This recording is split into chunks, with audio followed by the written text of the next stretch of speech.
Start by soaking 100 grams of chana dal and matar dal for 6 to 8 hours or preferably overnight. Wash them thoroughly after soaking and drain them. To these add 2 split green chilies, 1 tablespoon of ginger paste, 1.5 teaspoon of cumin powder, 3 teaspoon of sugar, salt as per your preference, and half teaspoon of baking soda. In a food processor, grind and make a coarse paste using small amounts of water. Next, in a hot karai, take 1 tablespoon of ghee, add 1 large bay leaf, 1 dry red chili, and 1 teaspoon of hing.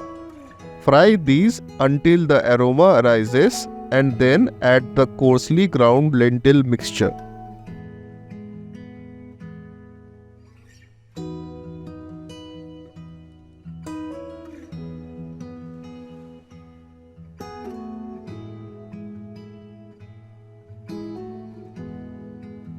Gently stir the mixture in the kadai until it gradually becomes harder to stir, indicating the mixture is cooked.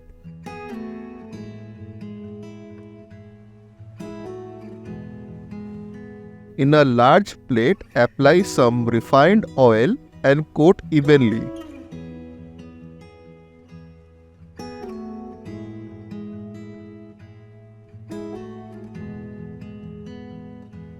Now decant the mixture into the plate and remove the previously added bay leaf and dry red chilies.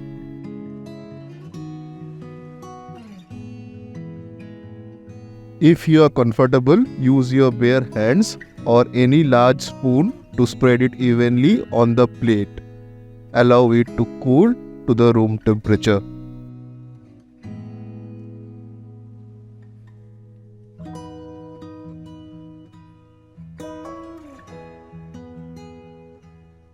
Once it's cooled, using a knife, cut through the mixture, shaping it into diamond-shaped pieces.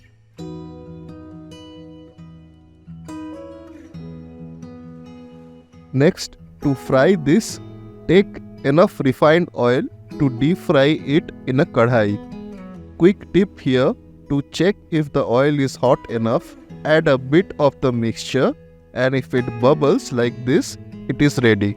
Now, carefully add the dhokars to the hot oil, making sure not to overcrowd the pan.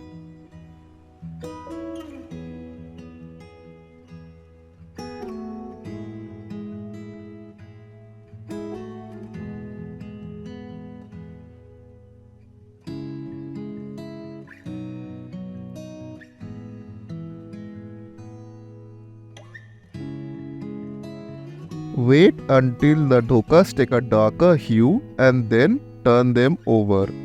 Remember, if you turn them over quickly, they may break.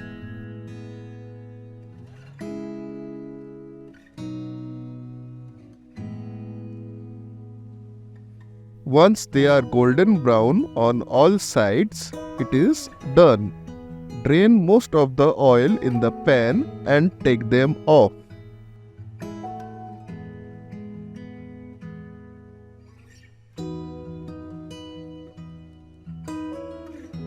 You can always eat them at this stage or sneak a bite in when the chef's not watching. Until then, let's learn a bit about this dish history.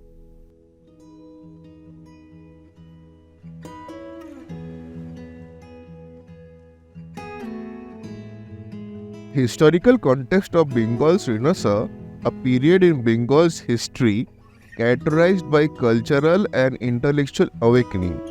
Renowned figures like Rabindranath Tagore and Raja Ram Mohan Roy are associated with this transformative era, which had a profound impact on socio-cultural landscape of the region.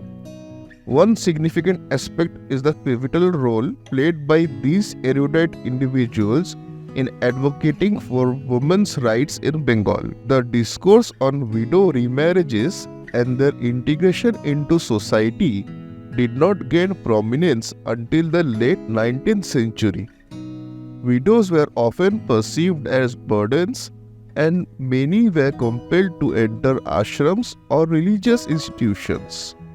Even those who chose to remain in the society were subject to various restrictions, including prohibition on colorful clothing, spicy food, non-vegetarian items such as fish, meat, and eggs, and even ingredients like onions and garlic.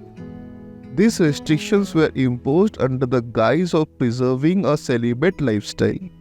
Notably, many of these widows were young girls who found themselves in unfortunate circumstances.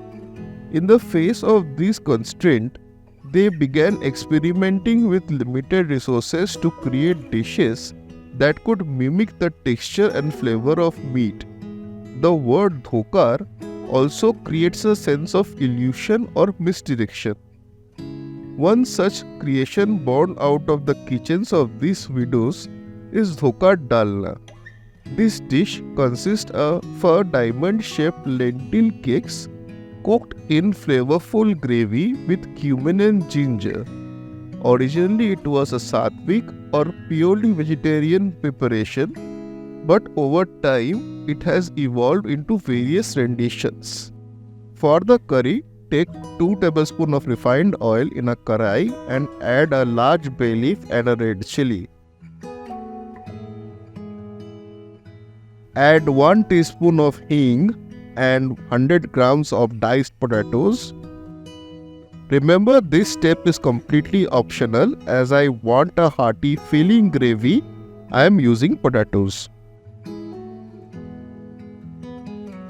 Fry the potatoes until they start to get a bit of color, and then add 1 teaspoon of ginger paste, similarly as we had done with the dhokars.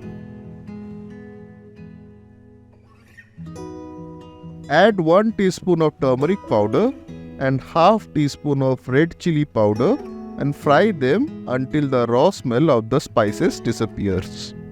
To this, add half teaspoon of coriander powder and 1 teaspoon of cumin powder and mix well. Next, add 2 teaspoons of sugar.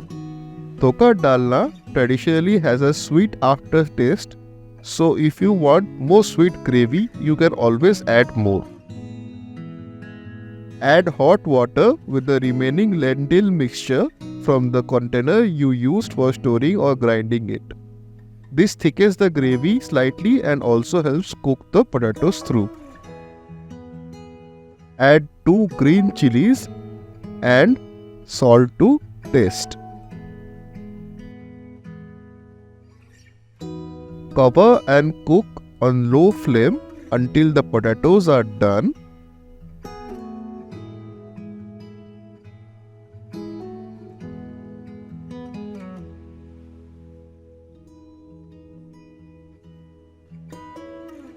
Now add the fried dhokas into the gravy and boil for 2 to 3 minutes so that they can absorb the gravy and the flavors can assimilate.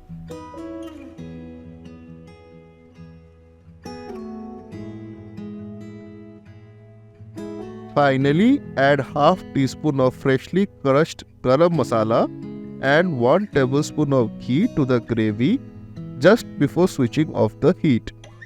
And we are done.